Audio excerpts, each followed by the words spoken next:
Mi nombre es Carolina Ruiz, yo soy psicóloga, coordinadora del proyecto Desarrollo Infantil. En nombre de todo el equipo queremos agradecerles a cada uno de ustedes la presencia hoy acá, y a todos los que vayan llegando, por supuesto, también. Este encuentro, como ustedes saben, es la continuidad de muchos otros que se fueron dando en el marco de un espacio de formación, donde consideramos fundamental que se vaya retroalimentando la teoría con la práctica.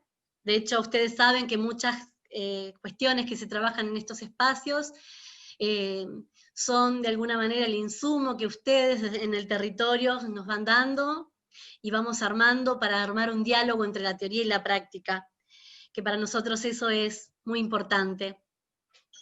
También ustedes saben que uno de los pilares del proyecto está basado en la intersectorialidad y la interdisciplina en territorio, y estos espacios también de alguna manera se fundan en esas bases fundamentales para el trabajo integrado que plantea el proyecto.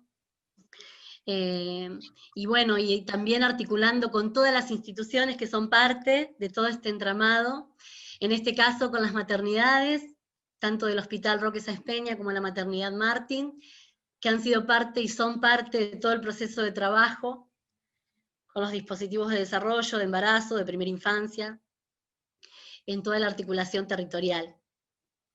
Así que bueno, en principio un poquito este es el encuentro de hoy, que confluye después de todo un proceso.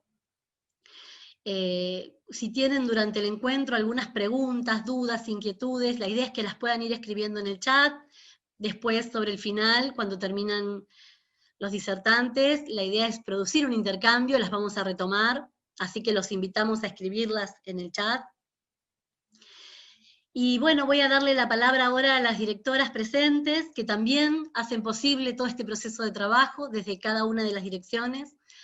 Así que le voy a dar la palabra en principio a Sonia Colaseli, directora de Infancias y Familias. Después va a estar hablando Silvina García, su directora de Atención Primaria, y Jessica Redondo, directora de Salud Mental.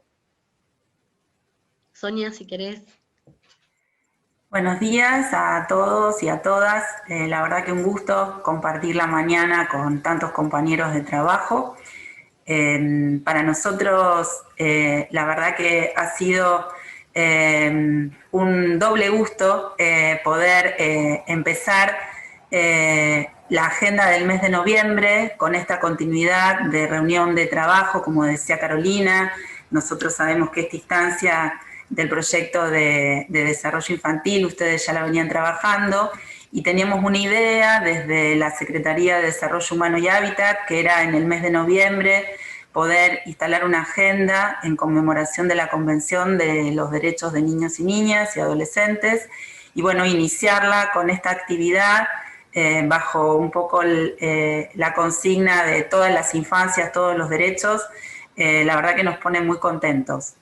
Como decía Carolina, este es un proyecto que se desarrolla en cogestión con la Secretaría de Salud Pública. Son muchos profesionales que lo llevan cotidianamente adelante. Están presentes muchos de los compañeros que territorialmente desde los centros de convivencia barrial lo desarrollan, el equipo del proyecto en particular. Así que bueno, estamos tratando de ayornarnos a esta modalidad virtual, por eso bueno, estos ajustes que realizábamos al principio, pero no queremos descuidar ese espacio de encuentro y de reflexión que siempre es el que tracciona con nuevas energías la propuesta. Así que agradecerles una vez más la posibilidad de compartir esta instancia, y seguramente que, bueno, escuchando al equipo que nos compartirá sus experiencias, vamos a tener una jornada muy provechosa. Muchas gracias. Gracias, Sonia. Silvina o Jessy, si han podido ver el tema del micrófono. Yo quiero contarles que Silvina García y Jessica Redondo, de la Secretaría de Salud, estaban teniendo algunas dificultades técnicas con el micrófono. Si eso no se pudo solucionar, probablemente avancemos. No sé si... Silvina...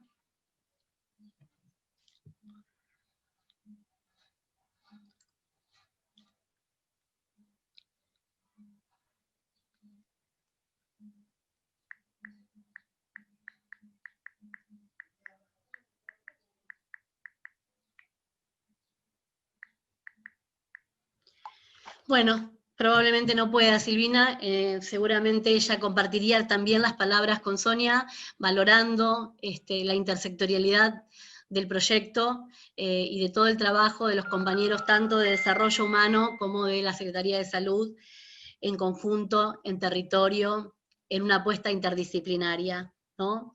Así que también quiero agradecer la presencia de la doctora Adela Armando, que está en este momento también acá y fue parte de todo el proceso de trabajo desde la Secretaría de Salud, así que un saludo para ella y agradecerle la presencia. Gracias, Adela, tu presencia hoy acá.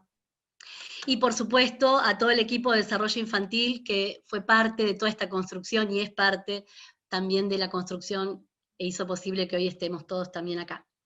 A Carolina Mundani, a Debra Morlachetti, a Julia Silvano, a Noelia Robeto y a Susana Graf. Muchas gracias.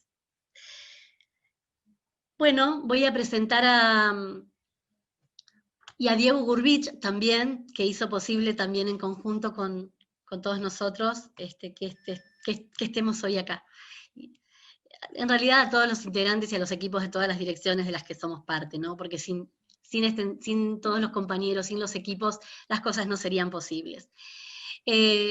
Vamos a presentar a los disertantes, los voy a presentar a todos y después van a ir ellos arrancando cada uno. Voy a presentar a Sabrina Spagnolo, licenciada en enfermería. Ella forma parte del acompañamiento a lactancia de la maternidad Martín, del consultorio de acompañamiento, también es consejera internacional en lactancia. Álvaro Labarrere, que es psicólogo, integrante del equipo de salud mental de la maternidad Martín. Mariano Ferrero, también psicólogo, integrante del equipo de salud mental de la maternidad Martín. Y María Alejandra Adán, que es psicóloga también, y es integrante del equipo de salud mental del Hospital Roque Sáenz Peña. Con ellos hemos armado este espacio, así que le damos la bienvenida, les agradecemos mucho su presencia hoy acá. Y bueno, adelante, Sabri, cuando quieras. Bueno, esperen que voy a compartir.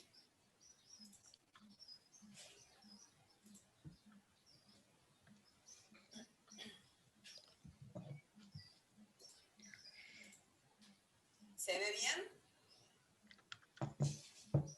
Caro, ¿se ve bien? Se ve bien, sí. Se te escucha muy bajito. ¿Ahora? Ahora se te escucha un poco mejor, sí. Ok, bueno. Bienvenidos a todos. Ya nos presentó, yo les quise poner ahí en la primera imagen que estoy por recibirme, una forma de decir, de dula, o sea, me preparo permanentemente como para poder acompañar en todos estos procesos a las embarazadas y a las mamás con sus bebés.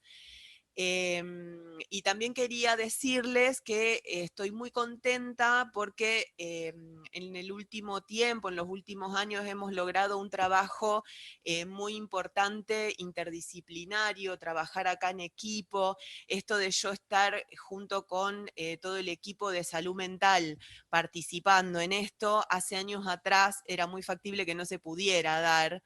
Se está trabajando mucho en esto de los trabajos entre todos y la verdad que es algo para resaltar que es muy importante. La idea que yo tenía para hacer esta presentación era como hacer un relato histórico para poder terminar hablando de la actualidad que nos atraviesa, más allá del COVID. No es que yo voy a hablar de la actualidad del COVID, sino desde las maternidades y las crianzas. Bien, Maternidades hay muchas, tenemos lo que se llama maternidad rebelde, que es la maternidad basada en lo que es el feminismo, las maternidades tradicionales, tenemos las maternidades que no son maternidades gestantes, que pueden ser la maternidad a través de una adopción, la maternidad a través de una subrogación. Siempre hablamos de maternidades desde el punto de vista de maternar. Podemos tener maternidades de madres que han imaginado una maternidad de cierta forma y se les ha frustrado por tener un niño prematuro, un niño con alguna enfermedad. Tenemos la maternidad idílica que nos muestran muchas veces desde los medios de comunicación, la maternidad esa amorosa, que todo sale bien, que no hay ningún tipo de inconveniente. La maternidad en cuanto a una alimentación artificial, no todas las madres quieren o pueden dar de mamar. La maternidad que se está viendo ahora, de la importancia de maternar a la madre que está maternando, el apoyo que ahora en estas circunstancias, sí, debo nombrarlo, que con la pandemia estamos teniendo muchísima dificultad en el sostenimiento y acompañamiento de las madres, sobre todo internadas, porque no tenemos el sostenimiento familiar, más allá de que sea la pareja o no. El relato constante que dicen es sentirse muy solas, muy, muy solas. Y tenemos la otra maternidad, la maternidad que ahora también se está intentando llevar adelante, que es la de la lactancia extendida, que es uno de los temas más cruciales de hoy. Ahí ven una foto de una lactancia en tándem con un niño ya mayor. Entonces, según la Asociación Española de Pediatría, la lactancia materna es un hecho biológico sujeto a modificaciones pero influencias sociales, económicas y culturales. Podemos decir que la maternidad, como el acto de maternar, es una construcción que se hace a través del tiempo por todos los cambios que ha habido culturales, sobre todo en lo largo de la humanidad, que es lo que vamos a ver ahora más o menos como para darles una idea de cómo se fue desarrollando. Los registros históricos que hay en relación a la lactancia materna datan de muchísimo tiempo atrás, y desde el principio de la historia, donde hay registros, siempre hay algo en relación a la alimentación de los niños, sobre todo de los niños recién nacidos. Y siempre se describen problemas en relación a la lactancia. Una de las principales interferencias que se crearon fue en la Edad Media, cuando aparecen las nodrizas, ya que las mujeres de alto poder adquisitivo o de las monarquías no era bien visto que amamantaran, no estaba bien que ni siquiera en la intimidad de su habitación pudieran estar haciendo que un niño amamante. Fíjense en esta foto cómo la mujer mira deseosa a otra madre alimentando a su niño. Luego tenemos el otro gran escalón, que fue en la Revolución Industrial, en donde las mujeres tuvieron que salir a trabajar cuando se implementaron muchas fábricas y muchas mano de obra. Fíjense ahí cómo las mujeres tienen los Moisés al lado de la fábrica de costura, con niños pequeños, niños sentaditos en silla. Las mujeres ya ahí se empezaba a hablar de la mujer en el trabajo y cómo podían empezar a alimentar a sus niños. Lo que pasa que no se les permitía amamantarlos. Y ahí ven ustedes cómo se empiezan a implementar dispositivos como para amamantar a los bebés. Hay alguien con el micrófono abierto. Por favor, silenciemos los micrófonos. Se empiezan a alimentar se empiezan a alimentar a los bebés con distintos dispositivos, que ahí yo lo que les muestro es vidrio. Los anteriores eran cuernos de vacas con agujeritos en la punta o botas de cuero. Y los niños realmente morían por las mismas gastroenterocolitis que se generaba por las infecciones, por la falta de higiene. Eran implementos que no se podían lavar correctamente, y además el alimento que se le daba era obviamente leche animal que no se le daba directamente, como recién salido de la vaca, por ejemplo. Ya después, en 1867, Henry Nestlé crea la leche de fórmula en polvo, encuentra la forma como para hacer la leche en polvo, Y hay un cambio muy abrupto en la Segunda Guerra Mundial, que es donde se empieza a mandar la leche en polvo a los soldados en la guerra para que pudieran consumir, y cuando la guerra termina se encuentran con una sociedad totalmente devastada, con hombres que no volvieron o con hombres que volvieron en un estado en el que no podían trabajar. Otra vez se ve un resurgimiento importantísimo del trabajo de la mujer, y la verdad que en ese sentido Nestlé fue muy visionario porque dijo, bueno, yo tengo un montón de leche que generé para la guerra, tengo un montón de leche ya guardada, y aparte tenía toda la fábrica para generarla, y tengo un montón de mujeres que están saliendo a trabajar con niños pequeños. Entonces ahí se empiezan todas las campañas, que ahí ven ustedes que como a un niño alimentado a leche de fórmula, era un niño que se iba a alimentar perfectamente, y ahí empezamos a perder de vista la importancia de la lactancia materna. Ya ahora en la década del 60-70 se da otro paso, que es la gran impronta que se le dio desde el lado de las carreras de medicina a que todo lo que venía de laboratorio era muchísimo mejor. Ahí es donde se ven muchos médicos, estos son propagandas de esa época, la de la mujer de Vital de Abajo es un poquito más nueva, pero se consideraba que toda leche hecha en un laboratorio iba a ser, por el hecho de venir desde la ciencia, muchísimo mejor y más adecuada para un niño que la leche de la madre. En esa década es cuando se empiezan a ver las indicaciones de leche de fórmula directamente como indicación, no en el momento que se necesitara, porque se consideraba que la leche en polvo iba a alimentar de una manera mejor y más rápido, iba a generar un crecimiento más adecuado en el niño que la leche de la madre. Y además, como la leche en polvo era una leche cara, se da esta idea en la sociedad, obviamente todo esto viene desde Estados Unidos, fue el primero que abre este camino en cuanto a la leche de fórmula. Se hace una relación que madre que daba a su hijo mamadera con leche en polvo era una madre pudiente, era una madre que económicamente podía estar alimentando a su bebé de la mejor forma, y pasa a ser relegada la lactancia materna como algo para las sociedades más pobres.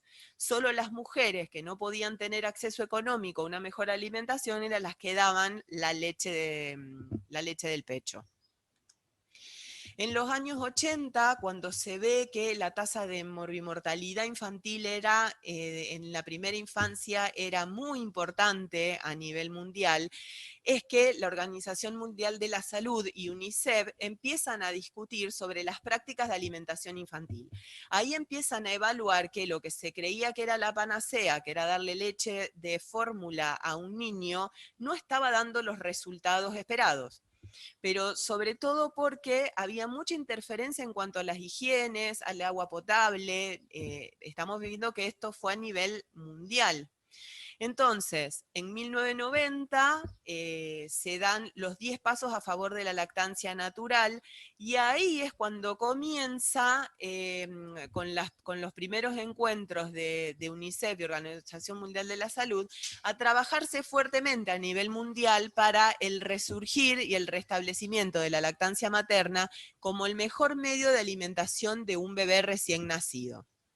Y es también en donde se empiezan a ver los códigos de sucedáneos de la leche, porque en el momento en que se toma la decisión de trabajar a favor de la lactancia materna, ya estaba instalado todo una propaganda y un peso importante desde los laboratorios en contra. Entonces nos encontrábamos con que las propagandas, los mensajes que se seguían dando, era muy difícil. Uno sabe que con el correlato de las generaciones, es muy importante la generación anterior, la transmisión que se hace de abuela a nieta, de madre a hija, y era cambiar mucho un mensaje que se les había impuesto a las sociedades de las mujeres y se venía con algo totalmente distinto. Entonces todo cambio genera mucha resistencia y podríamos decir que en este momento seguimos en esta lucha.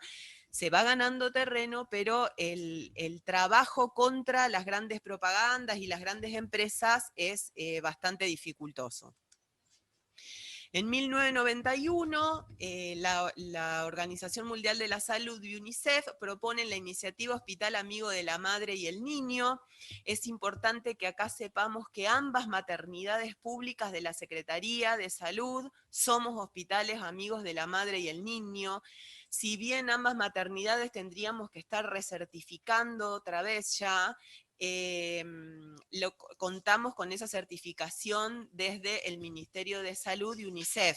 Es importante porque somos las únicas maternidades en Rosario que contamos con eso, y son las 2 municipales.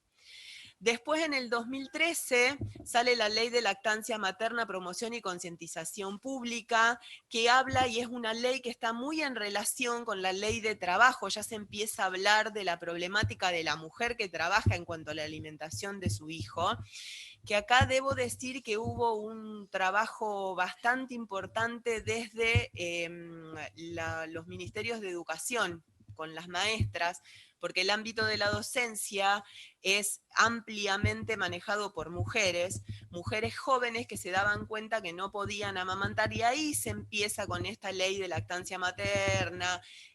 Obviamente es para toda la sociedad, después se hicieron muchísimas campañas a raíz de esto, pero se empieza como a darle mayor relevancia a través de la ley a la lactancia materna y al derecho tanto de la mujer como del niño a sostenerla. Y en el 2014 está la ley, yo ahora la dudo, no, bueno, yo les pido disculpas, ahora yo dudo si es 2014 o 2004, la corregí, pero tiene que ser, para mí es 2004, bueno, no importa. La ley 25.929 que habla de derechos de padres e hijos para en el momento del nacimiento, que es todo esto del parto respetado, de los beneficios del contacto piel a piel. ¿Recuerdan esa foto donde se ven varias madres amamantando? Es una foto de cuando se hicieron todas las teteadas públicas, cuando hubo inconveniente con las mujeres que se las increpaba o se las maltrataba por dar el pecho en lugares públicos.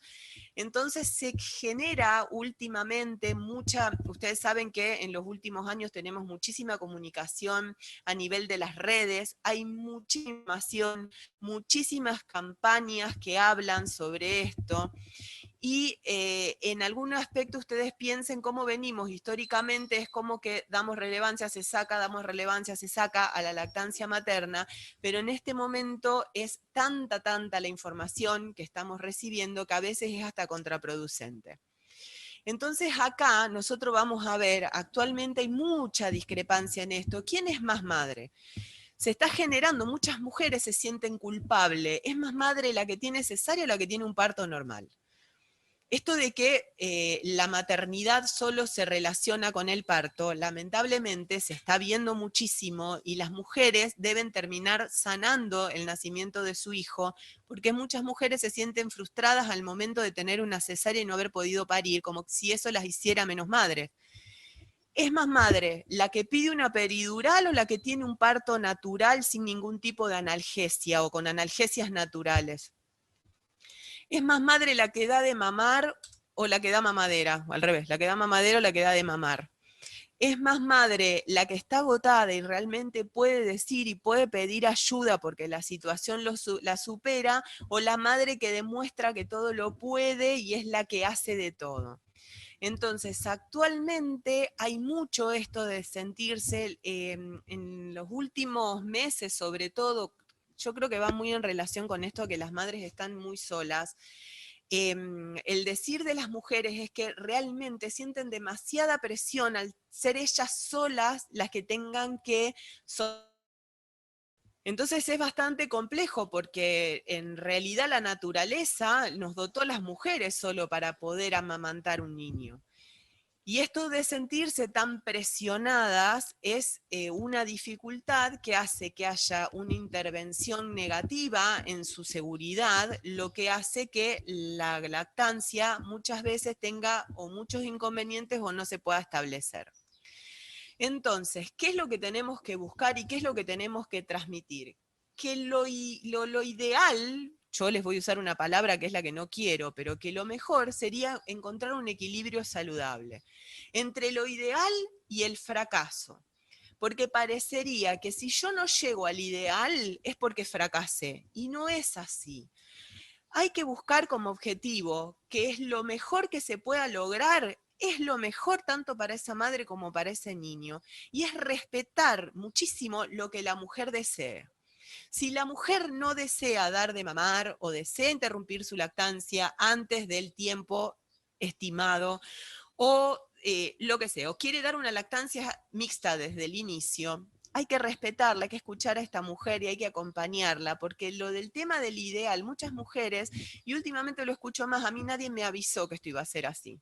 Esto de que a mí nadie me avisó que iba a ser así es porque lamentablemente hay muchas mujeres acá en este grupo, y si las que han sido madres, nadie nos informa a nosotros en el momento de que estamos embarazadas, sobre todo del primer niño, qué nos viene después. Que nos vienen noches sin dormir, que nos pueden venir dificultades para instalar la lactancia, que nos cuesta conocer a un niño, que tenemos que conocer a una nueva persona. O sea, todos estos procesos, la madre tiene que tener las herramientas para saber que va a hacer lo mejor que ella pueda y que su decisión es fundamental, que nadie puede decirle ni obligarla a que ella haga lo que se le dice. ¿tá? Entonces, dentro de lo que es la instalación de la lactancia materna, hay 3 etapas que yo considero que son las más difíciles. Uno es el inicio, que es el establecimiento de la lactancia, que se podría hablar que son más o menos entre 10 y 15 días desde el nacimiento del bebé. Las crisis de crecimiento, y hoy nos vamos a dedicar más que nada a la etapa del destete. Ahora, ¿qué es el destete? Si hablamos desde el punto de vista de la lactancia materna en sí, es el alejamiento paulatino y respetuoso de la alimentación al pecho. ¿Cuándo comienza el destete? El destete empieza aproximadamente a los 6 meses cuando el niño empieza a alimentarse. A partir de ahí se empieza a generar una etapa de destete que finaliza cuando el niño ya no toma más teta, pero deja de ser una alimentación exclusiva a pecho materno. Ahora, si hablamos en general, el destete es una oportunidad única de crecimiento y autonomía. Pero, ¿cuándo se da el destete realmente? Acá empiezan las discrepancias en las etapas, en las edades, en todo. La verdad que esto lo hablamos mucho con el equipo de salud mental. Desde el punto de vista de la lactancia y de la alimentación, hay muchas nuevas líneas que habla que desde la antropología, en el estudio del desarrollo de los mamíferos, que estamos hablando que no, obviamente no somos igual que un perro, que una vaca, que un mono, antropológicamente se dice, no habló, sí. Antropológicamente se dice que un niño debería estar instalando el destete natural entre los 2 años y medio y los 7. Estos mensajes son bastante extremistas, yo, no estoy de acuerdo con eso y no me parece un correlato lógico el de compararnos con el resto de los mamíferos, ya que si bien somos mamíferos, no somos personas pensantes y tenemos el habla. Pero eso después se va a desarrollar con mayor amplitud. Ahora, según la Organización Mundial de la Salud, la lactancia materna exclusiva es hasta los 6 meses de vida. ¿Esto por qué se pone en los 6 meses? Porque es un niño que ya sostiene su cabeza, es un niño que ya puede mantener su espalda erguida, su tracto digestivo está preparado ya para ingerir otra cosa que no sea solamente leche, y es cuando el niño ya puede empezar a deglutir y que ya empieza a cambiar su forma de tragar, a poder tragar semisólidos. La lactancia materna acompañada por alimentos adecuados es hasta los 2 años o más. la Organización Mundial de la Salud en los últimos años cambia, esto era hasta los 2 años, y después le agrega o más por todos estos movimientos que hablan de la lactancia extendida en el tiempo. Pero ese o más no le pone una fecha, no le pone un tope de decir o más hasta los 3 años, o más hasta los 2 años y medio, o sea, lo deja abierto a criterio de cada mujer. Entonces, ¿qué se puede decir? Cuando uno empieza a buscar material sobre destete desde el punto de vista de lactancia materna, es una de las etapas más olvidadas y difíciles de la lactancia. No hay demasiado escrito ni demasiado estudiado, es como que la madre vuelve a quedar sola en esta etapa y cae sobre ella la responsabilidad de poder dejar o no la alimentación a pecho de su hijo.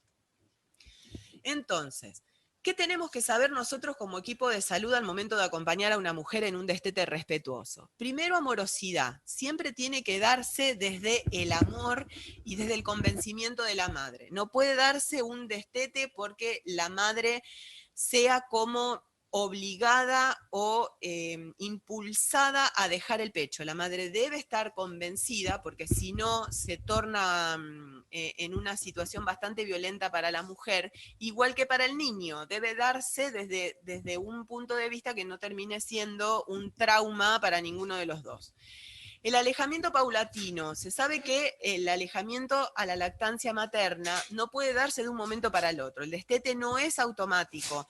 Debe saberse que deben empezarse con las explicaciones, las negociaciones con el niño entiende cuándo es ideal empezar a hablarle sobre, más o menos la bibliografía habla de los 18 meses, empezar a hablar con el niño y empezar a negociar, porque ya tenemos la comida instalada, cosa de que a los 24 meses poder alejarnos directamente de una lactancia.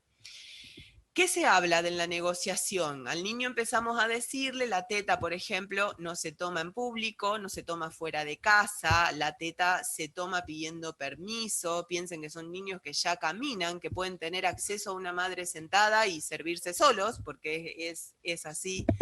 Entonces, la negociación es ir explicándole al niño lo que es el pudor, lo que es que tiene que pedir permiso, que no se puede hacer adelante de cualquiera. El adelantamiento lo tienen que ir manejando los padres, o sea que ver al niño y saber más o menos cuáles son los momentos en que el niño va a pedir teta, ir adelantándose como dándoles, haciendo leerles un cuento, de ofrecerles otro alimento, cosa de que el niño pueda ir dándose cuenta que esto que le brinda la teta lo puede ir reemplazando por otra cosa. La nocturnidad, que siempre tenemos que saber que la última teta que se deja es la de la noche, y sobre todo la importancia del sostenimiento familiar. Sin sostenimiento familiar no se puede generar esto. Tienen que estar trabajando esta mujer junto con la familia. Todo lo que es lactancia tiene muchísimo que ver, lo que es la crianza, lo que es la alimentación, la educación, tiene que darse, no puede recaer solo en la mujer, porque la mujer en muchas ocasiones no puede desarrollarlo sola.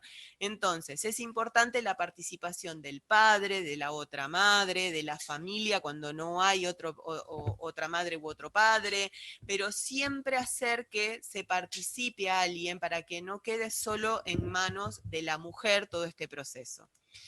¿Qué debemos evitar sí o sí en el destete? La despedida traumática, que no puede ser que de un momento para el otro al niño se le diga, bueno, hasta acá llegaste, no se toma más, porque la verdad que es una pérdida muy importante, pero tiene que ser algo en un proceso.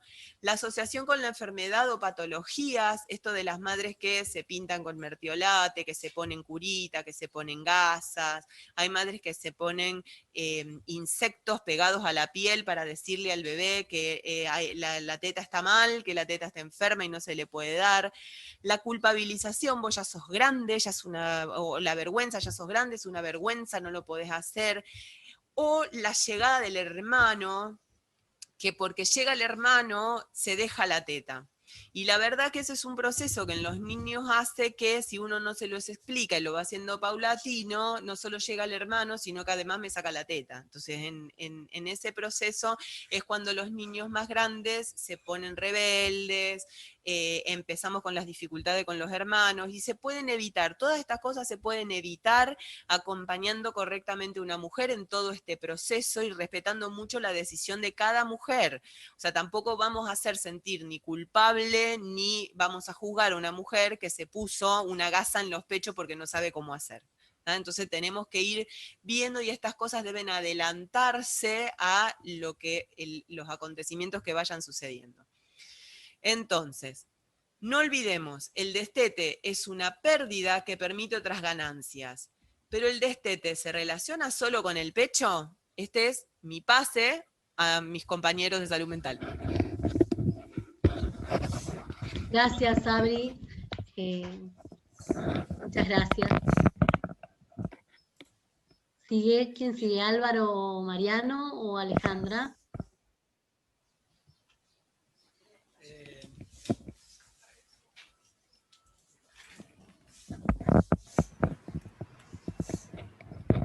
Álvaro. Hola. ¿Qué Bienvenido, tal? Álvaro. Gracias. Buenos días a todos. Bueno, continuando con este pase que da Sabrina. Casi un pase de gol, la vamos a tirar afuera seguramente, pero hay varias cosas que me parece importante comentar. Retomando varios de los conceptos que ella da, ¿no? Bueno, una importante es esto de entender la maternidad como una construcción social, ¿no? Y con condicionamiento, determinación histórica.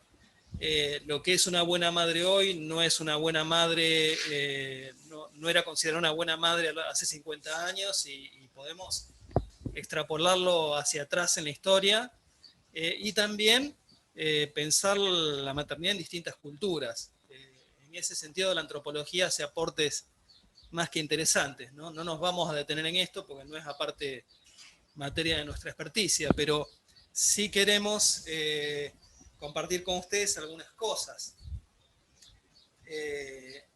Para empezar, cuando hablamos de lo idílico, ¿no?, de la maternidad, a mí me gustaría señalar que, al menos nosotros, que bueno, trabajamos del psicoanálisis, en nuestra formación, no podemos perder de vista que la constitución de la subjetividad, la constitución del psiquismo, se da en un terreno vincular en donde bueno, hay relación con una madre, un padre, ¿no?, planteándolo así de forma bien esquemática, y Freud elige una tragedia griega para enmarcar esto, ¿no?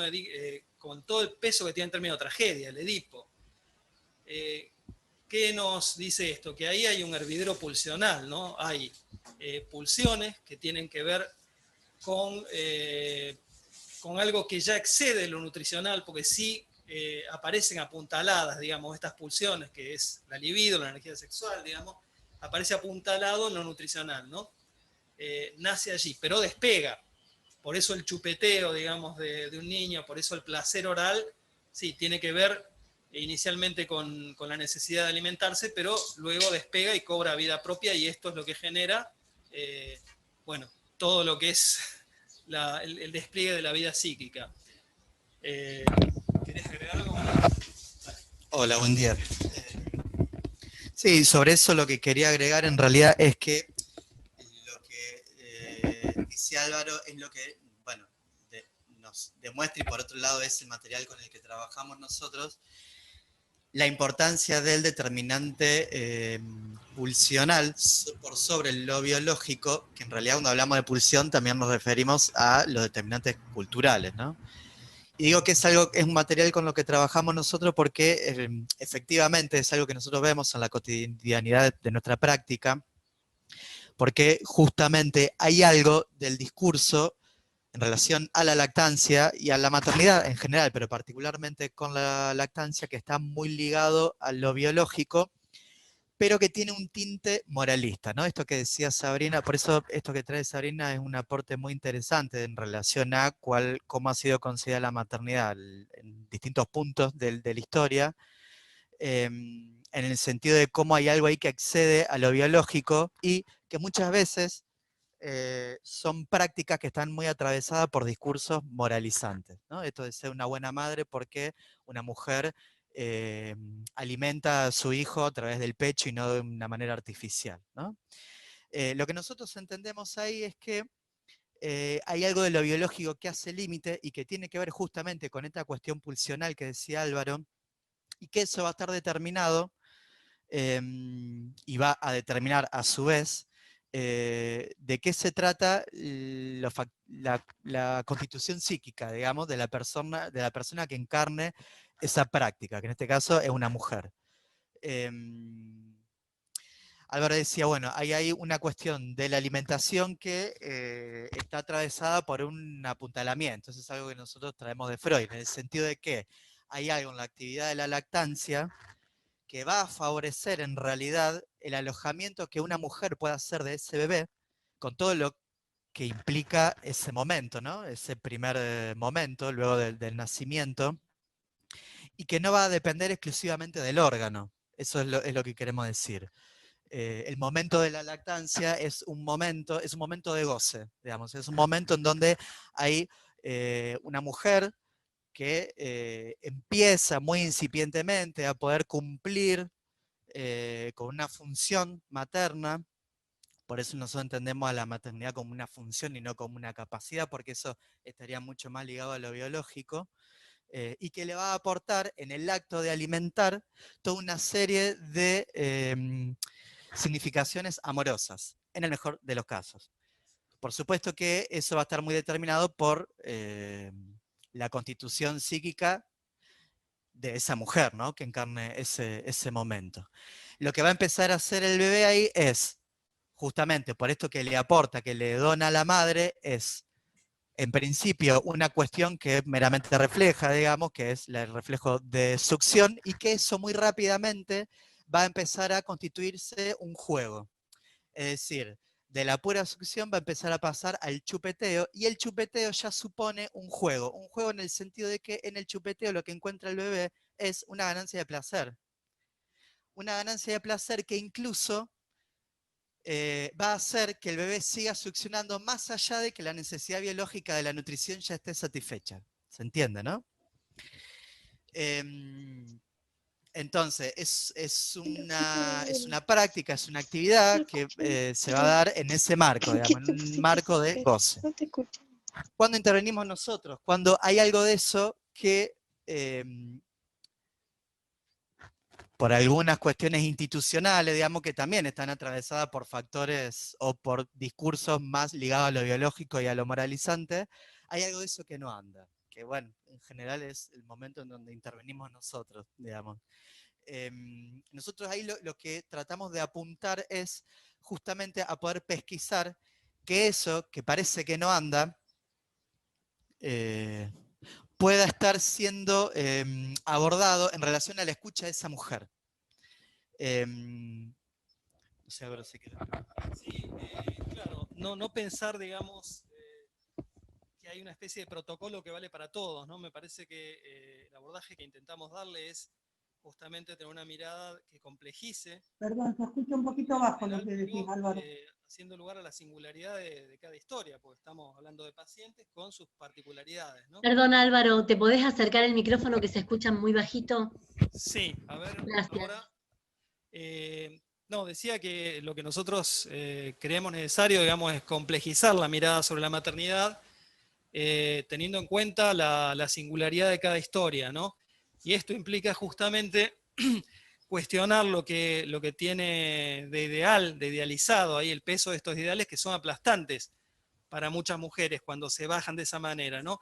Hay un montón de preguntas que surgen de, bueno, de esto que decían Mariano y lo que exponía antes Sabrina.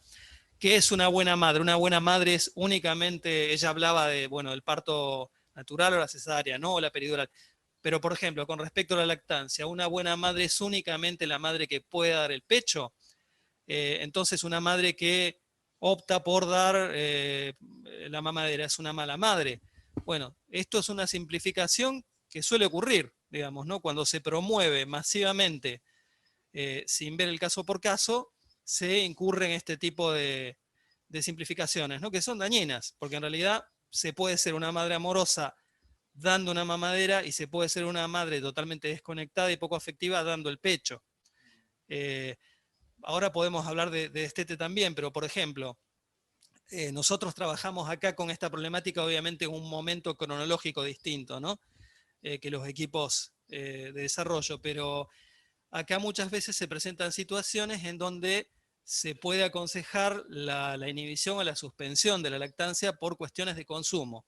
Problemáticas de consumo que hoy son moneda corriente, hay muchísimas situaciones de estas. ¿Qué opción hay para una madre ahí que consume? Bueno, a lo mejor una buena madre es aquella que, siendo consumidora, puede responsabilizarse respecto a su consumo y elige darle la mamadera a su bebé para resguardarlo, ¿no?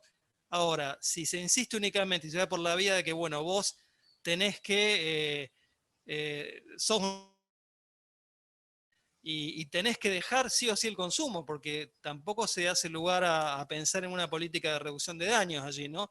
A lo mejor una mujer que sabe que no va a poder consumir o que tiene dudas respecto a dejar de consumir, puede garantizar sí darle la mamadera a su bebé y resguardarlo así. Para dar un ejemplo. No sé, chicos, ustedes...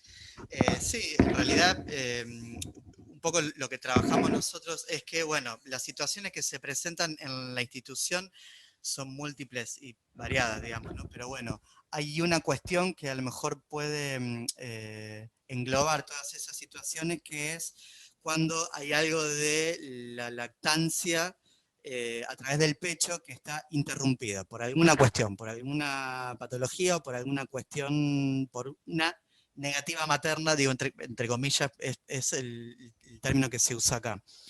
Ahí nosotros lo que observamos son a lo mejor mujeres que pueden decidir no dar el pecho por alguna cuestión que las atraviesa y que es importante poder escuchar y dar una mamadera en un contexto muy amoroso y de un alojamiento que puede ser muy favorecedor, porque es un momento muy importante en la constitución psíquica de ese recién nacidos. Es un primer momento, digamos, un momento inaugural de un montón de otras cuestiones.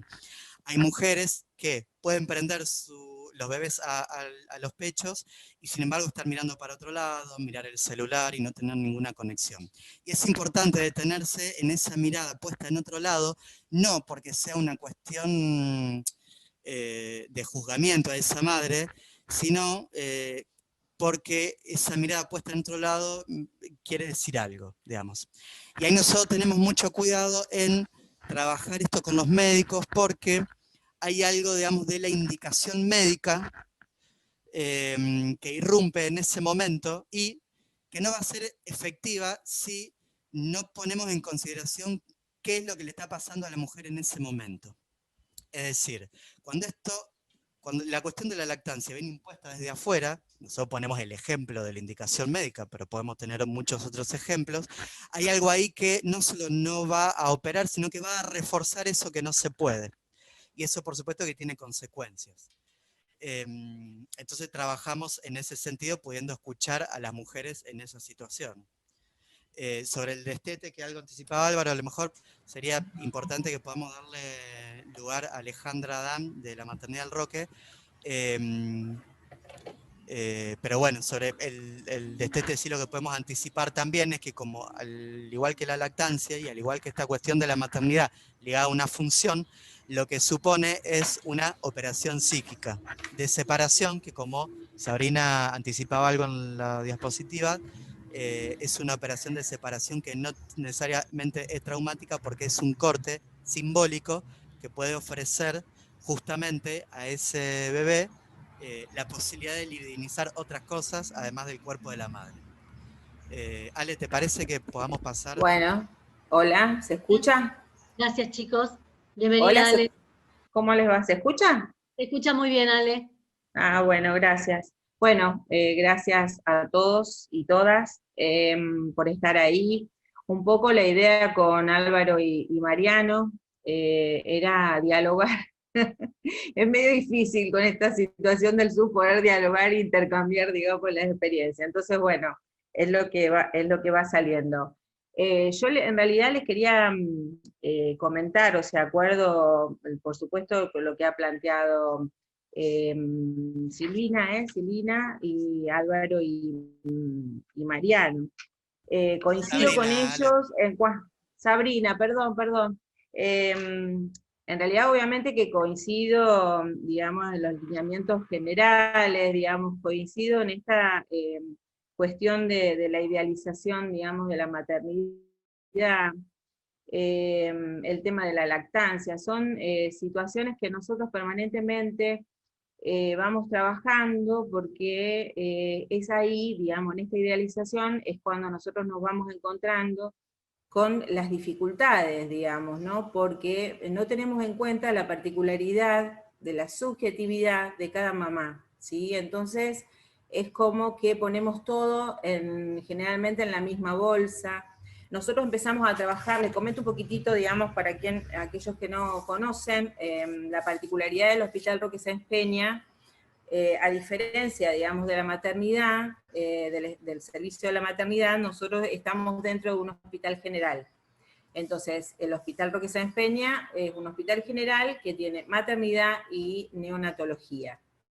Nosotros, yo empecé a trabajar, si bien antes trabajé en atención primaria, también trabajé en promoción social en mis inicios, o sea que ya estoy un poco vieja, pero en el 2010, cuando yo ingreso, digamos, al Hospital Roque Sáenz Peña, aparece, digamos, un programa que a veces también a los trabajadores de la salud, de la promoción y educación, digamos, aparecen como los programas, ¿no? Que en un punto, digamos, nos ayudan a repensar un montón de situaciones, pero a veces, digamos, nos condicionan bastante. En el 2010 aparece el programa de maternidad segura y centrada en la familia, un programa que viene de UNICEF, que por un lado uno puede decir, bueno, si no pensamos la maternidad segura y centrada en la familia, ¿no? ¿Qué estábamos haciendo antes? Pero, por otro lado, fue una ocasión, porque creo que a veces se trata de esto, una ocasión para que los trabajadores del hospital y de los diferentes servicios de maternidad, de neonatología, salud mental, trabajo social, nos uniéramos porque un poco era, bueno, cumplir con los 10 pasos que este programa nos estaba indicando. Y ahí surge, interesante, digamos, siempre es interesante el trabajo interdisciplinario, ¿no? Pero bueno, las diferentes posiciones que también desde las diferentes disciplinas cada uno, digamos, va aportando. Uno de los temas era el trabajo del ingreso irrestricto, que fue todo un tema, digamos, ¿no? Instalar, digamos, que la mamá y el papá pueden ingresar a la sala de maternidad y de neonatología en el tiempo que quisiera. Esto hoy se está pudiendo dar, estamos hablando del 2010 cuando empezamos, y aparece también esta posibilidad que decía Sabrina, del acompañamiento, donde ellos plantean en uno de los puntos la importancia de trabajar en un espacio donde se les acompañara a las madres y a los padres, digamos, en este camino, digamos, ¿no? Entonces, el hospital ya tenía hacía mucho tiempo un espacio que lo que antes se llamaba curso de preparación para el parto, que lo sostenía una médica obstetra. Y en esta ocasión, digamos, el modo de intervenir y de acompañar también los procesos fue que pensamos en el taller de acompañamiento para la maternidad, y pensamos en un taller y no en un curso por la modalidad que tiene el taller, digamos, ¿no? El curso, digamos, ponernos en el lugar de que sabemos cómo una mujer tiene que maternar, no nos parecía, digamos, ¿no? Entonces, bueno, lo pensamos de esa manera. Si bien este año con el tema de la pandemia tuvimos que suspender porque son espacios semanales, de encuentros semanales, en este taller coordinamos Susana Poniante, que vos, Carolina, la conocés porque ha participado en otros encuentros.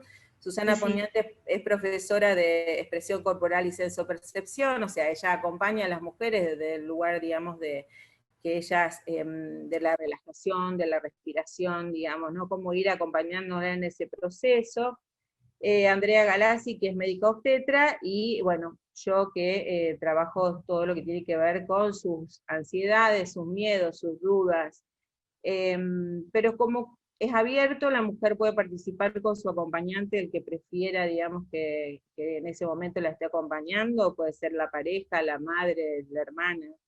Es un espacio que está abierto, digamos, todos los miércoles, obviamente en este momento no, pero es interesante porque ahí, digamos, vemos más puntualmente todo esto que se planteaba de la idealización, ¿no? De la idealización de la maternidad, de la idealización del parto, ¿no? Porque aparece también en el transcurso de estos años el parto respetado.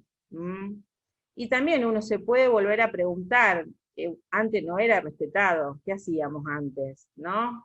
Pero, vuelvo a decir, esto nos ayuda como para volver a hacer circular, digamos, esto de las opiniones y de las posiciones de cada uno. Hay una, digamos, las madres cuando vienen al taller, digamos, y demás, vienen con muchas expectativas, estas cuestiones de lo cultural, que hablaban también los chicos antes, cómo nos atraviesa, ¿sí? Entonces aparece esto de, bueno, un parto tiene que ser natural, porque si no es natural, la verdad se frustran muchísimo las madres, y esto se nota muchísimo. Tiene que ser sin ningún tipo de intervención mejor, ¿no? Si bien el hospital se ha transformado y se ha adaptado y se ha modificado ediliciamente, con las TPR, que son salas donde la mujer hace su trabajo de preparto, parto y recuperación. Entonces, que son salas individuales, que están preparadas con diferentes elementos para que la mujer pueda tener la posición que quiera, digamos, para parir. O sea, hay cuestiones en cuanto a lo edilicio que favorece, podemos decir. El tema es que a veces es muy difícil poder modificar el modo, digamos, ¿no? La idea, los preconceptos que tenemos acerca. Eso es mucho más difícil de modificar. Estamos en el camino, se ha avanzado muchísimo, pero a veces nos encontramos con discursos acerca de la mamiferación del parto. Y la verdad, digamos que si bien, bueno, uno podría decir, sí, somos mamíferos, digamos, pero hay una cuestión que nos diferencia, digamos, absolutamente, digamos, de los animales, es que hablamos, los seres humanos hablamos, ¿sí? Estamos inmersos en un discurso cultural, estamos inmersos, entonces hay cuestiones que son muy complejas y realmente en vez de favorecer que la mujer pueda transitar, digamos, su embarazo, su parto, de la mejor manera posible, en realidad termina frustrando muchísimo. Mujeres que plantean en el taller, digamos, bueno, la necesidad de tener un parto orgásmico, ¿no? Entonces, vos decís, bueno, ¿a dónde vamos con eso? Porque está bien, puede ser placentero, y esa es la cuestión, no es que sufran, digamos, ¿no? Sino que realmente, digamos, es aliviador, obviamente, parir en un punto, ¿no? Porque hay una tensión de lo biológico ahí. Pero bueno, todas estas cuestiones, la verdad que son a trabajar, y es trabajar uno a uno, ¿sí? Ante las situaciones que se plantean. Nosotros como servicio, bueno, aparte de trabajar en el taller de acompañamiento, que es un taller, digamos, muy rico, que a su vez hacemos contacto con otros talleres que se están dando en los centros de salud, trabajamos también en neonatología, digamos, ¿no? Hay una conexión ahí entre, bueno, esta cosa ideal del nacimiento y el parto perfecto. Bueno, a veces son prematuros, se interrumpe antes de tiempo, hay alguna dificultad de salud del bebé. Entonces, bueno, también participamos en los informes de neonatología. A partir del trabajo en neonatología también hay un espacio, digamos, de trabajo y de seguimiento interdisciplinario, donde vamos, una vez por semana nos reunimos y trabajamos las dificultades o los problemas que pueda llegar a haber con algún bebé, alguna mamá, en relación a su vínculo, ¿sí? En relación también a la lactancia. Y, digamos, hago este recorrido porque el tema de la lactancia es desde antes, digamos, de parir, porque en el taller, digamos, obviamente trabajamos el tema de lactancia, y bueno, todo el recorrido, digamos, de esa mujer en la institución en función de esto. Y aparecen, obviamente, los ideales. Y es como que nosotros vamos así como en contrapelo de esos ideales. ¿Por qué? Porque a veces no tenemos en cuenta esto. Primero, que no somos mamíferas. Segundo, que las mujeres están atravesadas también por sus propias historias personales, ¿sí? De su relación con su propia madre, en relación a sus historias personales. Entonces muchas veces olvidamos esto, ¿sí? Y entonces queremos como normatizar, digamos, el tema de la lactancia, el tema de la maternidad, y realmente es un inconveniente, porque nos encontramos con muchas situaciones, a veces hasta situaciones violentas que nos ha pasado, de mujer, de no poder escuchar a esa mujer cuando está diciendo que no puede parir, digamos, que ya está cansada, porque por ejemplo, dos situaciones, una en relación al parto, digamos, una mujer que venía 3 días sin poder dormir bien, porque estaba con dolores, con dificultades, llega, había ido varias veces al hospital, en el hospital le decían que tenía que volver porque todavía no estaba, digamos, en condiciones de quedar internada. El tema es que cuando, bueno, va a parir, digamos, ella estaba después tan mal, porque ella dice, yo quería tenerlo, digamos, ¿no? De forma natural, pero estaba agotada, no daba más. Entonces hay cuestiones también que tienen que ver, a veces no se tiene en cuenta ni siquiera las cuestiones orgánicas, biológicas, hay un cansancio, digamos. A veces, si no se tiene en cuenta eso, imagínense tener en cuenta la particularidad de la singularidad de cada mamá y de cada mujer. Entonces, por otro lado, digamos, el tema de la lactancia que nos ha pasado, sabemos que como no es natural la maternidad, no es una cuestión instintiva, la lactancia tampoco, por supuesto. Hay mujeres que tienen muchas dificultades cuando nos encontramos con las depresiones postparto o la psicosis postparto. Y es porque esas mujeres, digamos, bueno, no han podido soportar la situación de un parto que moviliza muchas cuestiones, ¿sí?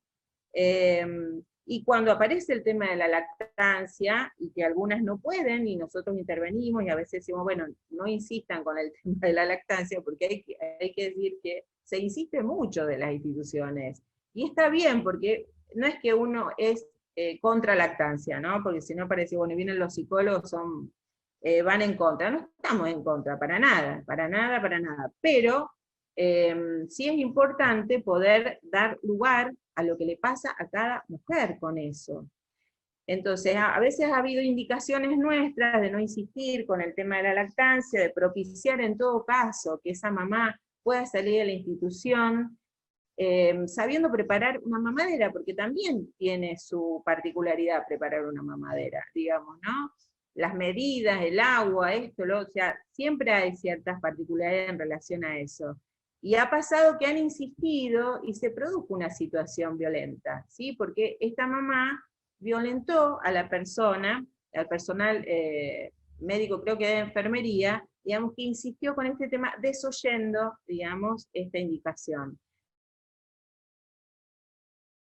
Es tan particular, es tan importante, digamos, el tema de la lactancia, que para nosotros, digamos, obviamente, materna, digamos, donde la mamá puede dar el pecho, quiere dar el pecho, y después, bueno, la lactancia que se da artificialmente o a través de una mamadera. Pero nosotros más allá, me parece que en esto coincide Mariano y Álvaro, es más allá de lo que se transmite en ese acto, digamos, ¿no? De dar el alimento al niño, porque obviamente el cachorro humano necesita de un otro, de ese otro, la madre, digamos, que lo pueda asistir.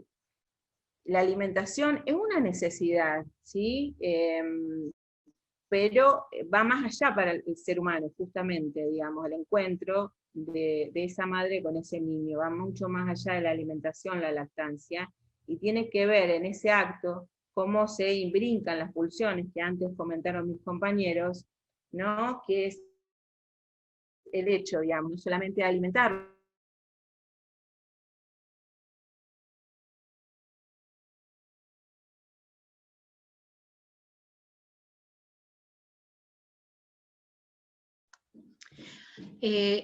No se escucha, Ale.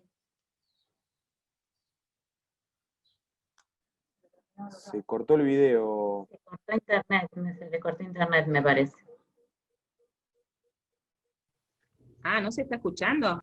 Ahí está, Hola. ahí está. Ahí está, Ahora ahí sí. te volvió a escuchar, Ale.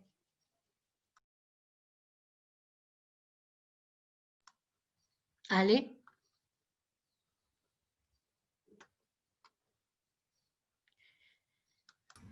¿Hola?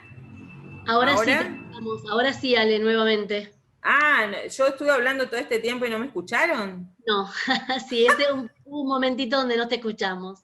Bueno, no sé por dónde, no sé dónde quedaron, digamos. Estabas hablando de que, bueno, de lo que va mucho más allá del acto de alimentar, ¿no? Claro, que tiene que ver en este acto, como decía antes Mariano, que hay veces que vemos a mamás, digamos, dándole el pecho, y uno puede decir que bien, le da el pecho, pero en realidad no está conectada con ese bebé, ¿no? Y eso también tiene una implicancia, no está conectada porque el hecho, digamos, de amamantar es como que va, digamos, imbrincando, uniendo, digamos, ¿no? Todas las pulsiones, todas las, a partir a ver, de la palabra de la mamá, de la caricia, de la contención, de cómo se lo contiene al bebé, va humanizándolo, ¿sí? Van dando cuerpo a ese bebé.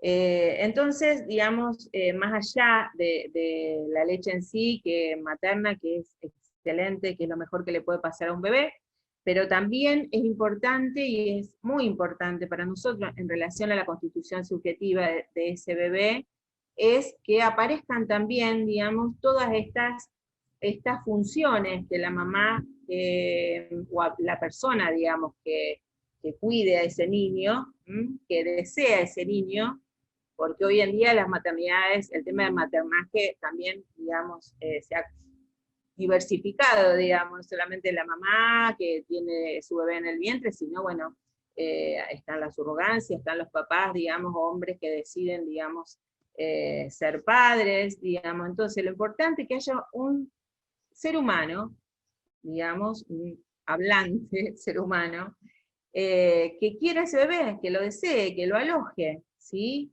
Entonces me parece que eso me parece lo más importante, por lo menos para nosotros, digamos, que eso acontezca. Sí, se puede dar también a partir de una mamadera, por supuesto que se puede dar, digamos, que una mamá lo acaricie, le hable, le cante, me parece eso fundamental, digamos, porque eso es lo que va a humanizar a ese bebé, ¿sí? Entonces, esto me parece importante de no idealizar, como comentaron antes mis compañeros, no idealizar tampoco el tema de la lactancia, ¿no? Porque va más allá de la necesidad, por lo menos para nosotros, para la constitución subjetiva, más allá de satisfacer la necesidad. Tiene que propiciar, digamos, que una madre, digamos, también le haga falta a ese bebé, ¿sí? La mamá tiene que hacerle lugar, tiene que desearlo a ese bebé. Y el tema del destete, no sé si después podemos intercambiar con los chicos si esto se da. El tema del destete, como ellos decían, digamos, es todo un tema, porque en realidad son varios destetes que se producen en la vida, digamos, de un niño en la constitución subjetiva. Por supuesto que uno tiene que ver en la separación, y una separación, por supuesto, fundamental, que se tiene que producir de ese bebé del cuerpo de la madre. No puede estar todo el tiempo, digamos, en esa unión. Es necesario esta operación de separación. Pero la mamá tiene que estar dispuesta a eso, ¿no? Porque a veces les dejamos a los bebés y escuchamos mamás que él no quiere, él no la quiere dejar, y no, no la va. Es una cuestión de una operación que la mamá tiene que estar dispuesta, ¿sí? Así como estar dispuesta a otorgarle el pecho o la mamadera, también estar dispuesta a privarlo de eso, de ese objeto, para poder adquirir otros objetos, ¿sí? Propiciar ahí todo lo que después va a constituir para el niño, ¿sí? Las relaciones objetales, las relaciones con objeto y las relaciones con los otros, ¿sí? Semejantes. Entonces, sí, el destete tiene que ver, obviamente, con sacar el pecho, retirar la mamadera, tiene que ser paulatino, como decía Sabrina, tiene que ser un tiempo que en relación también a los tiempos de maduración y de crecimiento del niño, tiene que ser, como decía ella, muchos dicen, bueno, es una pérdida, no, es un duelo para la mamá, y para el niño también, pero es un momento muy interesante porque lo va a, digamos, este proceso lo va a preparar, digamos, un escenario que va a ir preparando para las futuras frustraciones. A veces nos encontramos con adultos que una vez se dice, este estuvo mal destetado, digamos, ¿no? Porque no se bancan ningún tipo de demora, de frustración, o hay personas que no soportan esperar, que no, digo, hay algo ahí que estuvo un poco fallido, no estuvo bien, digamos, establecido, digamos, hay una mamá que no lo pudo desilusionar demasiado, que no se pudo alejar en el momento preciso. Entonces, el tema del destete tiene que ver con eso, y a mí me parece fundamental, digamos, después para las relaciones que ese niño va a hacer con el entorno, porque también, como decía Sabrina, tiene que ver con eso, tiene que ver con el momento en que el niño va descubriendo otros objetos, les interesa otros objetos, aparecen otras personas en su contexto. Y en relación a todo esto, que también hay cuestiones, digamos, que culturalmente tienen mucho peso también, ¿no? El tema de cuando, esto que decía también Sabrina, ¿no? Lo que circula hoy, que estamos entre que el bebé esté permanentemente en el pecho o en los brazos de la mamá con una mamadera, digamos, permanentemente es como es que les dicen los pediatras, es todo el tiempo, ¿sí? A demanda, aparece el tema de la demanda. Que sea demanda o cada 3 horas, cronometrado. Ninguna de las cuestiones, me parece que siempre los extremos son malos, ¿no? Entonces, que sea demanda, bueno, a los primeros tiempos el bebé necesita, y más si es leche, digamos, materna, que es liviana, que el niño lo digiere más rápido, además puede ser que, digamos, sea demanda, pero a demanda no es que el bebé esté todo el tiempo prendido al pecho de la madre, ¿sí? Porque esto la verdad que es terrible, digamos, en función de la constitución subjetiva del niño, es muy frustrante para la mamá, porque son mamás que hoy escuchamos también, que no pueden solas, que todo el tiempo, y no sé qué, no pueden escucharlos llorar, es otra de las cosas que está aconteciendo y que uno escucha mucho, ¿no? En los consultorios, no pueden escuchar llorar al bebé, y el bebé es el modo que tiene, digamos, de hacerse, bueno, acá estoy, de hacerse escuchar, digamos, ¿no? Una cosa es, un bebé no lo podemos dejar eternamente llorando, ¿sí? Pero tampoco es que ante primer, ¿no? Vocal, salimos corriendo a taparlo con el pecho, ¿sí? Esto también es obturante, digamos.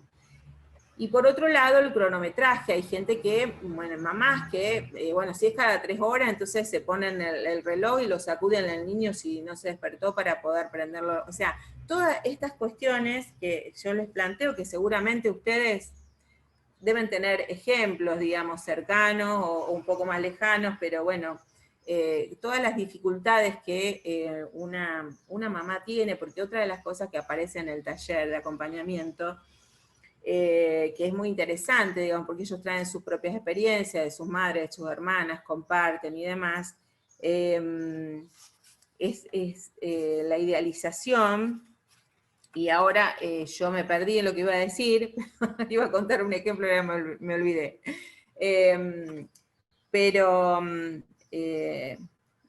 No, decía con esto de que culturalmente están tan impregnados, digamos, el tema de la lactancia extendida, del parto respetado, digamos, yo creo que a nosotros, profesionales de la salud, nos ayuda para pensar algunas cuestiones, pero cuando lo tenemos como una posición muy rígida y muy fundamentalista, en realidad lo que producimos es lo contrario de lo que esperamos. O sea, frustraciones, ¿sí?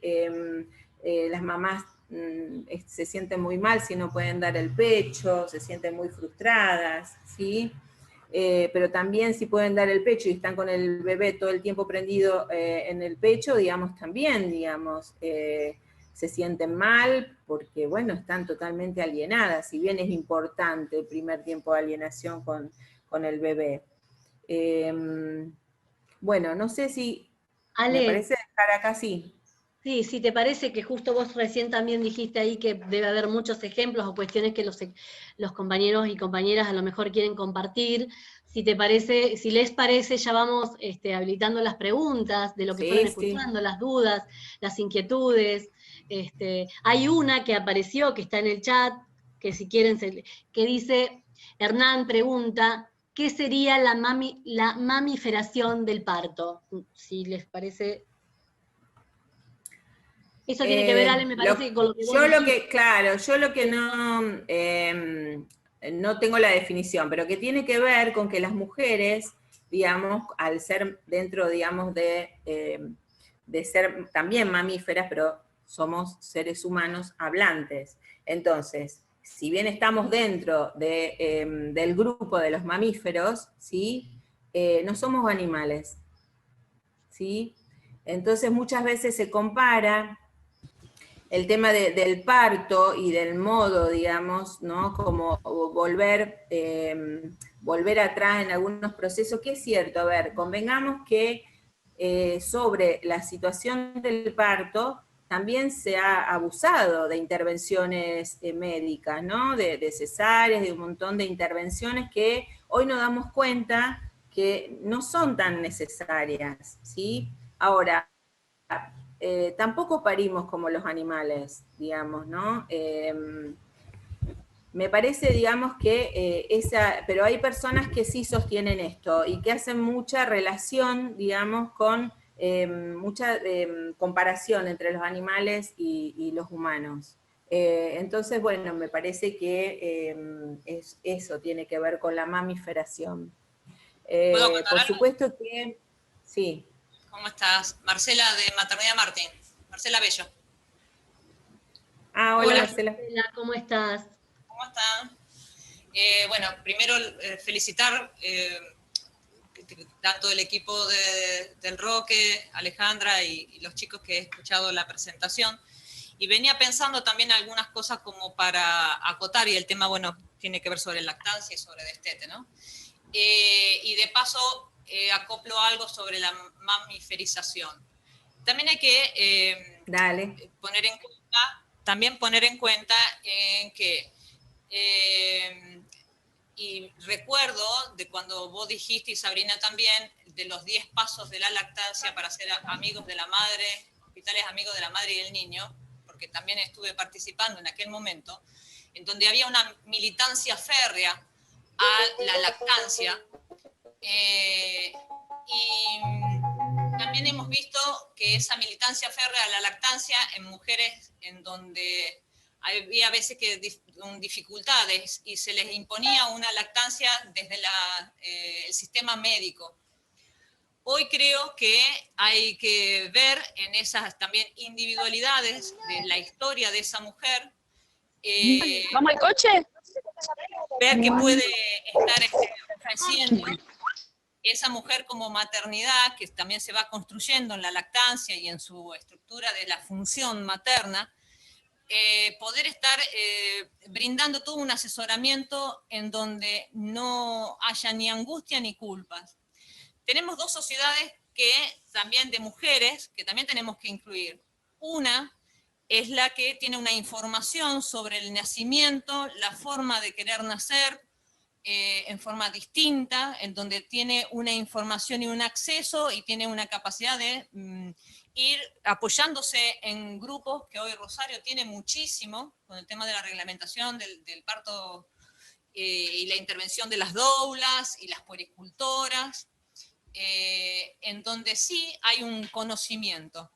Y tenemos nuestra población dentro de lo que es la red, en donde no todas tienen, yo creo que una gran mayoría no tienen la oportunidad primero de saber cuáles son los derechos de la mujer, cuáles son sus intimidades, su parte sexual. Hay una diferencia que es abismal entre una población y otra población. La mayoría de los casos que yo he visto con una dificultad de una lactancia fueron aquellas en donde la intervención de la palabra y la frustración después del nacimiento fue mayor, en aquellas que tienen esa información de cómo parir, de esa forma mamífera. Hay toda una expectativa y una idealización de lo que es el nacimiento versus lo que se pudo lograr. Entonces, si basamos la maternidad leyendo solamente los libros de Oden y tratar de llevarlos a un momento de parir, ahí ya estamos errando y yendo hasta un fanatismo. No todas las mujeres tenemos necesidad de parir como dice Oden. Creo que hay que ponerse también en el lugar de cada situación, porque esas mujeres tienen las mayores dificultades en el tema de la lactancia, en donde por una imposición del, no digo que el piel con piel, por favor, digo la elección voluntaria de cómo construir maternidades individuales. ¿Por qué? Porque las historias de las mujeres son todas individuales. Porque la mayoría de las mujeres que buscan esa información fueron porque no tuvieron ellas como hijas maternidades deseadas. Entonces volver a una historia y querer cambiarla, estamos teniendo también lactancias sumamente dificultosas, con una culpa impresionante. Sí, me parece re interesante en lo que vos decías, Alejandra, de sí, informarle, obviamente, cómo preparar una mamadera es importante, porque hacer una alimentación que después sale de una institución y no sabe si primero va el polvo, la leche, y llegar a tener una patología por una desinformación, eso es una iatrogenia dentro de lo que es la institución. Eso es por un lado. Y sí, hoy, sí, si una mujer dice que no quiere lactancia, es no lactancia. ¿Por qué? Porque hay que también, obviamente, que charlando no es que es absoluto, pero hay toda una cuestión que hay que trabajar y hay que apoyar en esa elección. Acoto sí, algo más, y cierro, porque hay millones de preguntas que deben hacer, en donde más en maternidad, y con Sabrina y el equipo de salud mental, hay una cosa que es fundamental. Nosotros estamos viendo una mujer sin un proceso de embarazo y sin una continuidad, salvo en algunas circunstancias. Nosotros estamos laburando en una eventualidad en donde un bebé tiene que hacer un destete transitorio por patología o por eventualidad de un nacimiento no deseado que vaya a neonatología. Tenemos muertes fetales, perinatales también, en donde hay otro laburo en un destete por consumo. Es decir, hay un montón de patologías que pueden ser hasta algunas que son retransitorias. Entonces, desarrollar eso como un potencial no frustrante de una mujer que venía con un ideal de una maternidad y se frustra por una entrada a una institución, es importantísimo. Y cómo volver a reconectarla en la necesidad o no para seguir un camino. Estamos hablando de una estrategia que puede ser de 3 días, de 5 días o de un mes en una permanencia de un bebé en neonatología. Es decir, son claves las funciones que desde de una institución con respecto a una red y cómo es el laburo en la red. Hola. Hola. Sí. Sí, acuerdo con vos en muchos de los aspectos, me parece, y esto que sosteníamos con los chicos, que es en la particularidad de cada caso, digamos, y hay un montón de cosas a tener en cuenta, pero también, digamos, dentro de las instituciones, digamos, ustedes saben que no todos pensamos de la misma manera, ¿sí? Es como, es día a día ir trabajando con los compañeros, médicos, enfermeros, digamos, porque obviamente también ellos son seres humanos y están atravesados por sus propias historias en relación a sus maternidades, entonces tienen esta cosa muy instalada muchas veces de la idealización, digamos, esto de las madres, ¿no? Perfectas, amorosas, divinas, que a todo que nosotros le digamos nos van a tener que decir que sí, porque no lo son. Hoy en día tenemos, como decía Álvaro antes, muchas situaciones de mamás con problemática de consumo, ¿no? Hay un montón a trabajar y es día a día, digamos, ¿no? Para ir modificando, porque esto, digamos, de que el parto, yo lo que creo que es importante, digamos, el parto respetado, pero el tema es que no siempre se lo respeta. Porque si el parto respetado va a pasar a ser, vos tenés que parir porque hay que parir naturalmente, porque es así, ya ahí, digamos, deja de ser respetado. Bárbaro. Claro, me parece que... Hay otra, bueno, para ir avanzando en las preguntas, dale Álvaro y después vamos avanzando porque hay preguntas. Sí, una cosita respecto a lo que decían. Bueno, para el parto respetado, pero vale también, yo iba a hablar de la maternidad, ¿no? Cómo pensar la maternidad, vale también para la instancia del parto respetado. El parto respetado es algo que va cambiando según el paciente, digamos. Claro. Cada paciente tiene posibilidades y necesidades diferentes. Entonces me parece que hay que poder pensar el parto respetado también en la singularidad. Lo que puede ser un parto respetado para una mujer puede no serlo para otra, ¿no? Me parece que tener esa flexibilidad es fundamental, claro, en salud. Sí, lo mismo en cuanto a la maternidad. Pienso que hay que poder abordar y pensar a la maternidad en su contexto. ¿Qué quiero decir con esto? Pensar en la maternidad en su contexto es tener en cuenta las características particulares subjetivas de esa persona, el contexto social, ¿no? Me parece que, claro, hay que hacer lugar, digamos, a estas variables o a estas dimensiones de una paciente, es lo que permite hablar de parto respetado y un proceso de atención de salud que aloje realmente al usuario de salud, ¿no? Y que no produzca daño, porque en ese sentido también me sumo a lo de Alejandra. En buena parte del trabajo de los equipos de salud mental, al menos, consiste en regular algo de ese peso aplastante de los ideales que atraviesan las instituciones con la mejor de las buenas intenciones, ¿no? Sí, sí. Eso es lo que quería. Gracias. Gracias. Hay otra pregunta, dice, entre la recomendación general y la escucha, atención a la singularidad, ¿dónde estaría la cosa? ¿Qué cosa? Claro, me parece que de alguna manera esta pregunta apunta a esto, entre los ideales, digamos, entre esto de no caer en el fundamentalismo, ¿cuál sería este medio en el cual sería importante estar manejando, ¿no? Entre una cosa y otra, los extremos. Sí, me parece que se refiere esa pregunta al tema de que hay que encontrar un equilibrio, como yo hablaba antes, entre las recomendaciones generales de lo que sería lo mejor en cuanto al parto, al nacimiento, a la lactancia, a la crianza, y la singularidad de cada mujer. Uno le puede dar toda la información. ¿Cuál es el objetivo general de nosotros como equipo? Es darle todas las herramientas a una mujer para que pueda decidir en libertad, con todo el conocimiento, para que no se sienta ni culpable ni presionada por mandatos familiares o mandatos de la sociedad o institucionales en donde a la mujer se le dice, mira, esto es lo mejor. La mujer debe tener en la mesa todas las cartas y poder elegir, darle todos los pros, los contras, los beneficios, los no, pero elegir dentro de su singularidad. O sea, una mujer puede decirte claramente, como me han dicho a mí, yo sé que lo mejor para mi hijo es esto, pero yo no quiero esto. Entonces, perfecto, hay que acompañarla en esa elección. Entonces, no hay un camino trazado que uno diga A, B, C. Esto es el ida y el vuelta.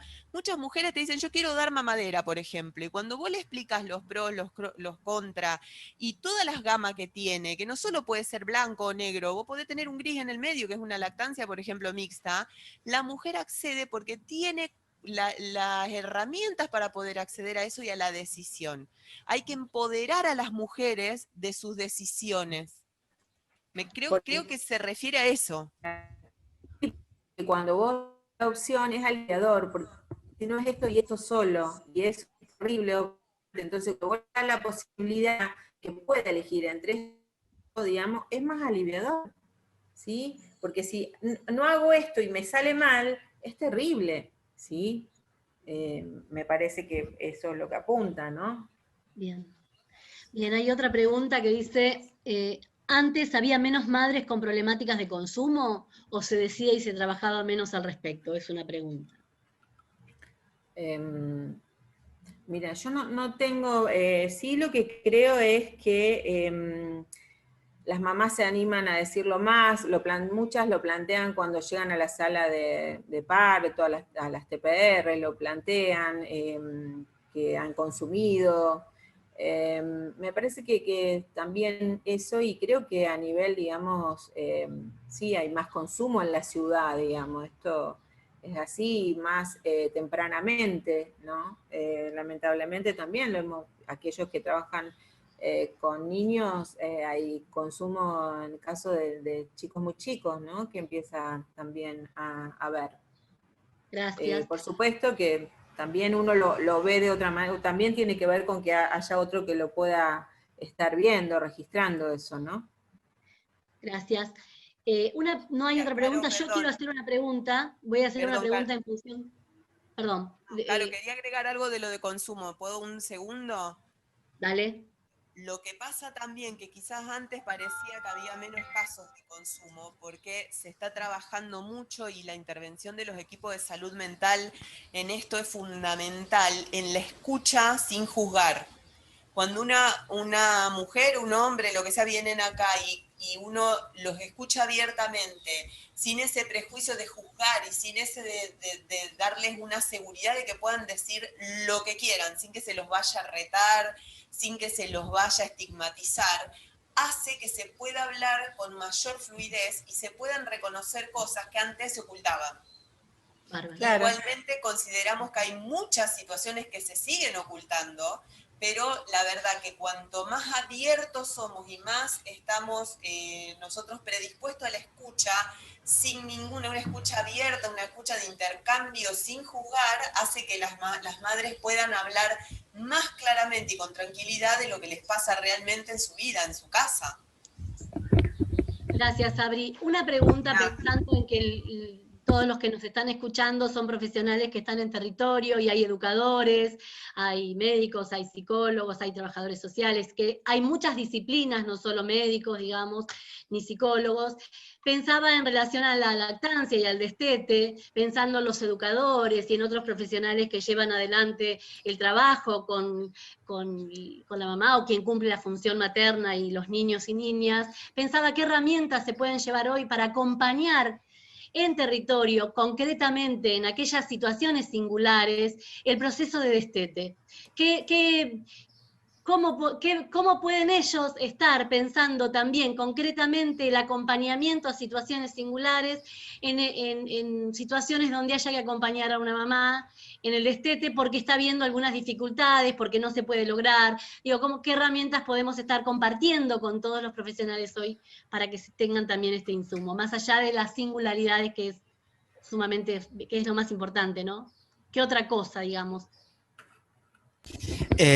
Caro, perdón, yo algo en relación a eso, nosotros lo que pensamos en relación al destete, un poco retomando lo que decíamos antes, que no significa solamente el acto concreto de sacarle la teta a un niño o a una niña, digamos. Me parece que es importante ahí, y por eso yo no diría más allá de la singularidad, sino justamente lo que hay.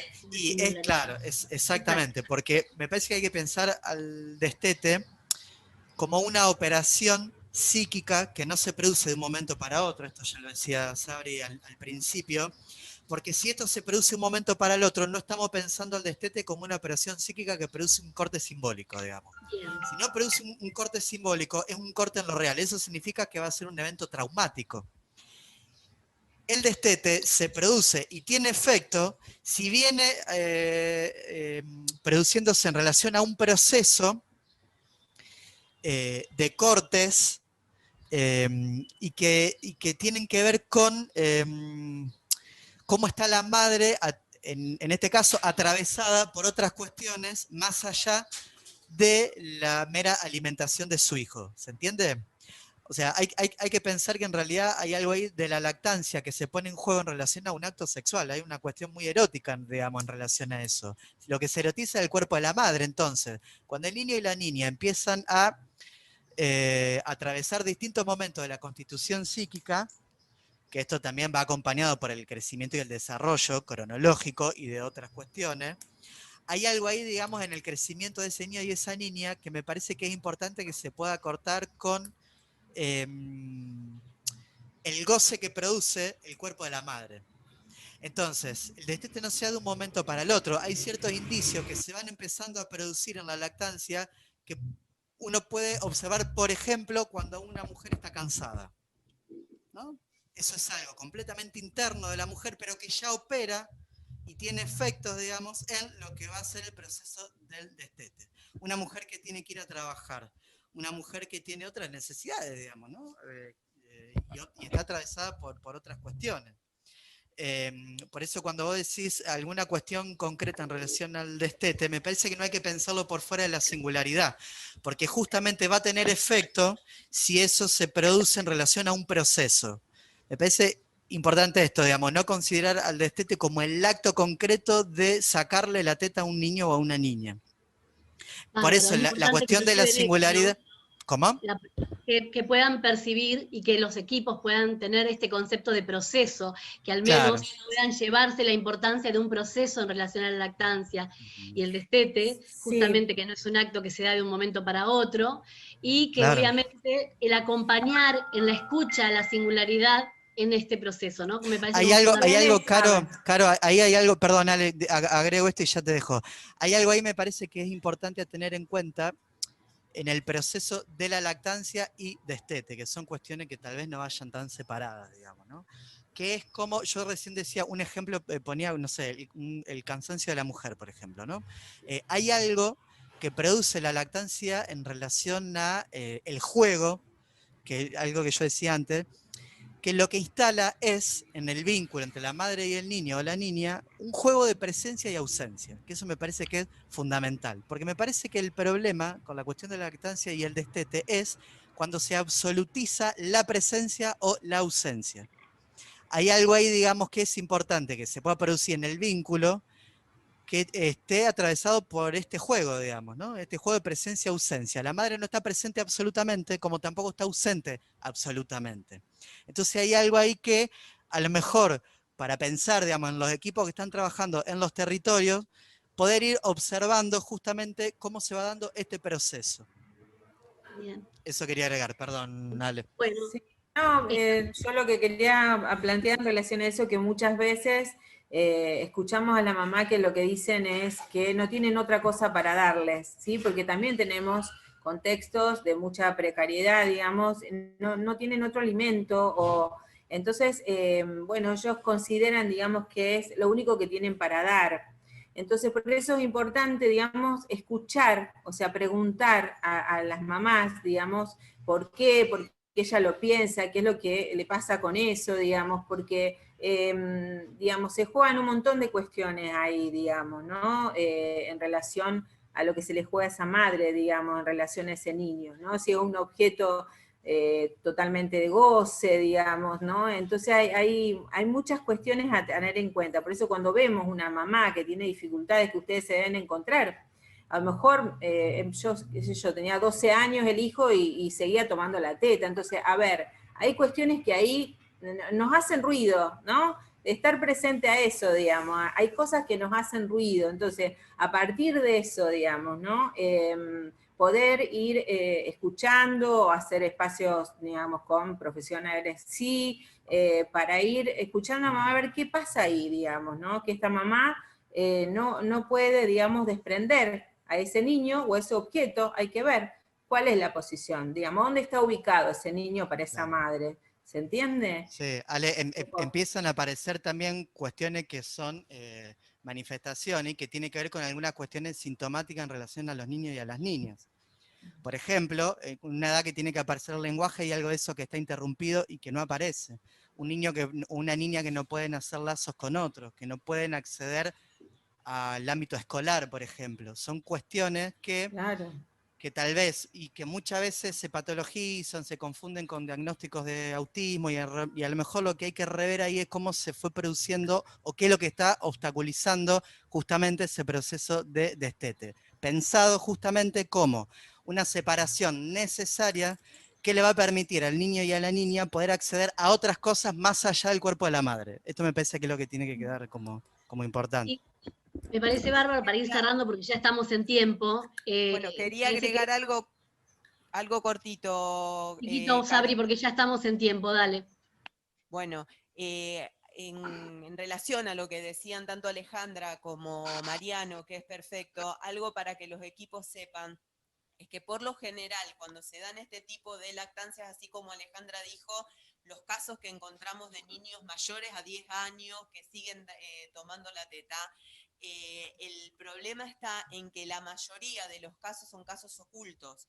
La madre no lo dice abiertamente, es difícil de detectar. Por eso esto que hablaban ellos de las señales que uno puede leer, porque la madre abiertamente no lo va a decir, porque en el fondo le da vergüenza. En el fondo es vergonzante que tu hijo que sea tan grande siga tomando el pecho. Entonces, por lo general son cosas muy privadas, muy de la casa, que no se dicen abiertamente. No, a veces sí, porque tiene que ver con una madre perversa, a mí me lo ha dicho una madre, digamos. Entonces, por eso tengo que ver con la cuestión de la constitución subjetiva de las madres. Hay mamás que te lo dicen directamente, obviamente, que es más, generalmente es avergonzante, es cierto. Pero muchas veces, por eso volvemos a insistir con esto de prestar atención, escuchar, digamos, lo que la mamá está diciendo ahí, ¿sí? Con el cuerpo, a veces no con palabra, pero con el cuerpo nosotros observamos, digamos, ¿no? Eso es muy importante también. El problema es que uno en un consultorio, cuando vos estás un rato sola, vos podés empezar a ver, tenés otro tipo de llegada, otra intimidad como para que se hable. Dentro de lo que es por ejemplo, grupos de mujeres o en un centro de salud, en donde todo es más rápido, quizás no hay tanta intimidad, ahí sí es donde se genera por ahí esto de tener que agudizar las señales como para poder detectar. Claro. No, una mujer va a estar por la vida diciendo mi hijo tiene 14 años y le doy la teta. Eso no lo va a decir, pero bueno. Sí. Bueno, ahí es donde vamos, que no es tan fácil. Lamentablemente tenemos que ir cerrando porque ya estamos en tiempo, así que quiero decir, no me gusta hacer conclusiones, pero en función de todo lo que fue apareciendo, me parece que es importante que nos vayamos de acá con el concepto de no caer en situaciones extremas, en fundamentalismos a la hora de pensar nuestro trabajo en territorio. La escucha y el acompañamiento, cuando hablamos de procesos, son muy importantes, porque justamente la singularidad de cada mujer, de cada ser humano, es muy particular. Por lo tanto, tenemos que atender en función de lo que vamos escuchando y de lo que va pasando, y estar atentos, qué es lo que cada uno está haciendo en territorio, qué es el trabajo cotidiano de acompañamiento. Por lo tanto, en estos procesos que son tan complejos, más aún. Agradecerles la presencia a cada uno de ustedes, a todas las autoridades que están presentes y que hicieron posible este espacio, y seguramente ya nos volveremos a encontrar. Estos son encuentros que nos permiten intercambiar opiniones para ir más enriquecidos al lugar de trabajo y seguir escuchando como escuchamos a toda la población con la que trabajamos y que acompañamos diariamente. Muchas gracias por todo y por todo el trabajo que realizan. Chao. Gracias a los disertantes, muchísimas gracias a cada uno de ustedes. Gracias. Gracias a ustedes. Gracias.